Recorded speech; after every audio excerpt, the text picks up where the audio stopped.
Welcome back to Garvit's Kitchen. Today we're gonna make chicken curry. For this, it requires 4 pounds of chicken, half teaspoon of turmeric powder, 1.5 teaspoons of curry powder, 1/4 of black pepper, a half teaspoon of meat masala, and half teaspoon of garam masala, 1 teaspoon of salt, 2 teaspoons of ginger garlic paste, and 3 teaspoons of yogurt. We're gonna marinate all these ingredients in the chicken for an hour.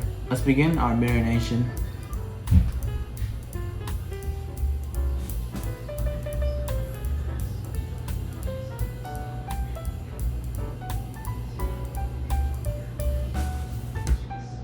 Now mix everything up and let it marinate for an hour. After mixing, our chicken looks like this. Now leave it in the fridge to marinate for an hour. After marination, these are our next ingredients. We have 2 chopped onions, 3 blended tomatoes, 3 green chilies, and some cilantro. Next, turn to high heat. Put in 3 tablespoons of mustard oil. Next, put in your 3 slit green chilies. Next, put in your onions. Stir it until the onions are golden brown. When your onions look golden brown like this, it's time to add your blended tomatoes. Now stir it, and after you stir it, lower your heat down to medium. Now after that, lay it back on and let it cook for 2 to 3 minutes. After 2 to 3 minutes, open the lid.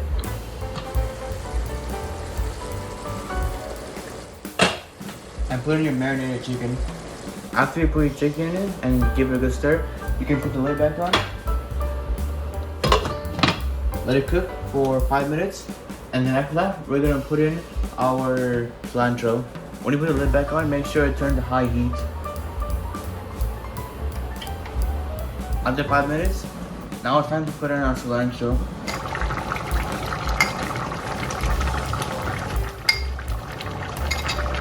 Now mix it, and after that, lower the heat down to low, and then let it cook for 30 to 40 minutes. After 30 to 40 minutes, your chicken should look like this. Our chicken curry is ready. The ingredients I mentioned, you can find at any Indian or a grocery store. This is very healthy and it tastes very nice. Make sure to like, share, and subscribe, and I'll see you later. Bye.